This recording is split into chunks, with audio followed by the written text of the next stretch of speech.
ये वीडियो राहुल गांधी आपके लिए और विपक्ष के तमाम नेता और जो लोग इस वक्त हड़ताल पे बैठे हैं सोनम वांगचुक के साथ, आप सभी के लिए अगले 10 साल तक ऐसे अनशन में बैठे रहिए। रिजल्ट कुछ नहीं होगा, लेकिन मैं आपको एक बात बताना चाहूंगा, सरकार के एक प्रोसेस है रीशफल। आपको याद होगा निर्मला सीतारमण पहले रक्षा मंत्री हुआ करती थी, 2 साल बाद उनको वित्त मंत्री दे दिया गया, ऐसे अरुण जेटली को।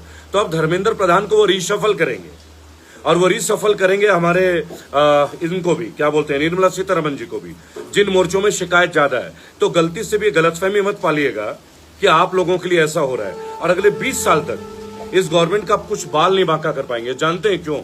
अगर लड़ाई लड़ी जाती है ना, अनशन से युद्ध होते और अनशन से परिणाम मिलते, तो भगत सिंह फांसी में क्यों चढ़े थे और चंद्रशेखर को गोली क्यों लगी? ये बात कभी सोचिएगा कि अशफाकुल्ला खान शहीद क्यों होंगे? अगर भूख हड़ताल से और किसी जगह धरना प्रदर्शन से अंग्रेज चले जाते, मेरी बात सुनिए, या चरखा चला के हमें आजादी की प्राप्ति होती, तो ये गलतफहमी अपने भेजे से अच्छे से निकाल लीजिए।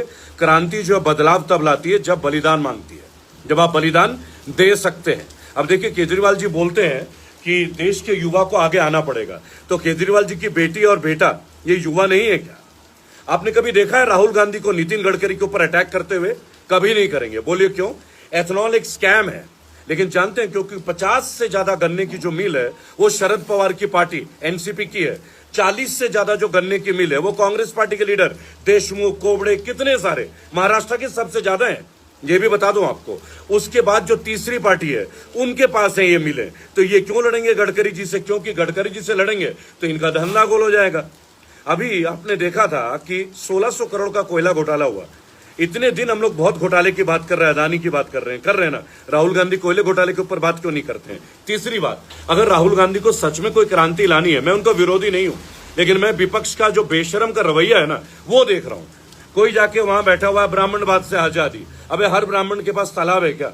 हर ब्राह्मण के पास, हर राजपूत के पास जमीन है क्या? 95% ब्राह्मण और क्षत्रिय जो सवर्ण समाजों गरीब है, वो भी आपकी दलित भाई बहनों के साथ ही खड़े होते हैं।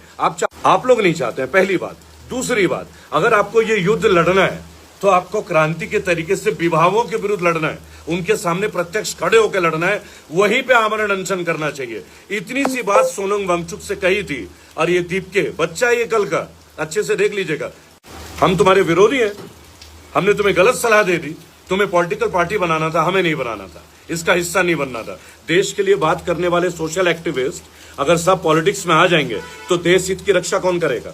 दूसरी बात, भगत सिंह के पास ना यूनिवर्सिटी नहीं थी सोनम वांगचुक की तरह, ये बात पहले आपको बता दूं। और ना ही चंद्रशेखर जो अमेरिका में